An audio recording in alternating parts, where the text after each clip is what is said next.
On the news headlines, Senate to wade into fuel scarcity. NASS to consider role for traditional rulers in constitutional review. Ortom urges Yahaya Bello to come out of hiding. Sports Minister vows to confront Bash Ali's serial blackmail. Wizkid sparks controversy with social media jabs at Don Jazzy, Davido.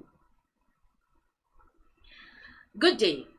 This is Leadership TV News. I am Nefisat Abdurrahman.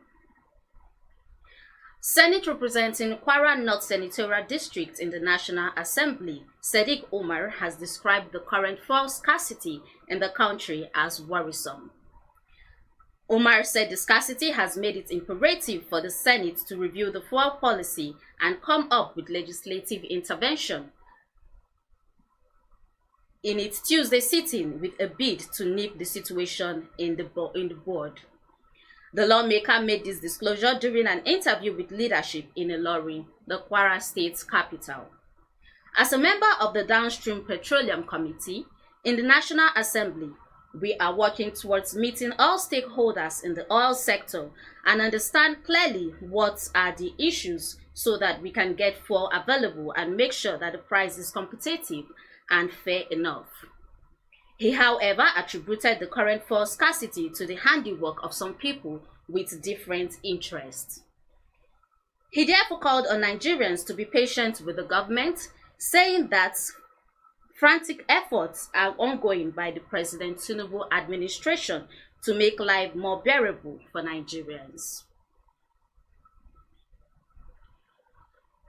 No fewer than 6 Boko Haram terrorists have surrendered to the troops of Multinational Joint Task Force (MNJTF) in the Lake Chad region. A statement by the Chief Military Public Information Officer, Lieutenant Colonel Abdullahi Abubakar, said the terrorists laid down arms between 17th and 27th April 2024, following offensives of Operation Lake Sanity 2 in the Lake Chad region, spanning Cameroon and Nigeria. Abubakar said a 19-year-old Boko Haram terrorist, Alhaji Ali, surrendered to troops of 403 Amphibious Brigade, Baga of Section 3 in Mongunu, Nigeria on 17th April 2024. Furthermore, on 25th of April 2024, 2 more terrorists, Haudu Sadiq, 37, and Kadja Usman, 21, surrendered to troops of Sector 1 of Blangwa, Cameroon, in the Darak area of southern Lake Chad. Investigations revealed they are of Chad origin, residing in the localities of Kwamwari and Kuria, respectively. Again, on 26th April, Muhammad Abdurrahman, 38, his wife Sadia, and their 2 children aged 13 and an infant, bearing 136 hand grenade, surrendered to troops of 403 Amphibious Brigade Sector 3 at the Kwadam Turari Axis, Baga, Nigeria. The JTF reiterated its commitment to restoring lasting peace and stability to the Lake Chad basin, while encouraging the remaining terrorists to follow the path of those who have already surrendered. Deputy Speaker of the House of Representatives, retired Honorable Benjamin Kalu, has said traditional institutions in Nigeria must be strengthened and protected from the influence of elected officials. He stated this during a visit to the palace of the Emir of Kano, Alhaji Aminu Bayero. A statement by Livinus Nwabwagu, spokesman of the Deputy Speaker, on Sunday, said he planned to engage with the traditional rulers in the ongoing constitutional amendment process and to incorporate the traditional institutions into the document. Kalu, who is chairman of the House Committee on Constitution Review and said traditional rulers must have security of office, not guaranteed by the local government chairman, governors, or the president, but by the Constitution. Former Benue State Governor Samuel Ortom has asked his Kogi State counterpart, Yahaya Bello, to come out of hiding and answer the case with the Economic and Financial Crimes Commission, EFCC. Ortom stated this on Sunday at the Redeemed Church in Makurdi during the Thanksgiving service organized by his aides to mark his 63rd birthday anniversary.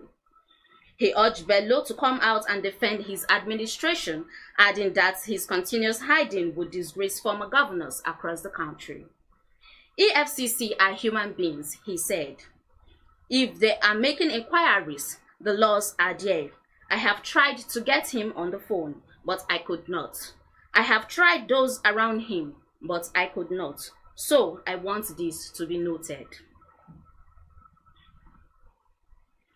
In response to devastating floods that have claimed over 70 lives, the Kenyan government has announced a delay in the resumption of schools for the second term, which was initially scheduled for this Monday. The Cabinet Secretary for the Ministry of Education, Dr. Ezekiel Machugo, confirmed that the reopening of primary and secondary schools nationwide will be pushed back to May 6, 2024. He emphasized that the ministry has directed field officers to gather data from all basic education learning institutions since last week to evaluate the impact of the ongoing heavy rains on school infrastructure. Reports from the Ministry of Education, supported by information from other relevant governmental agencies, indicated that many schools have suffered significant damage due to the inclement weather. Sports Minister vows to confront Bash Ali's serial blackmail. The Minister for Sports Development, Senator John Nwano, has vowed to confront the former world boxing champion, Bash Ali, as he alleged a serial blackmail over his plan to stage a Guinness World Record Boxing Championship fight in Nigeria, saying the 68-year-old boxer has thrown caution and decency into the wind. Senator Eno, who was reacting to a trending video, and open letter to President Bola Tinubu, in which Bash Ali, a former World Boxing Federation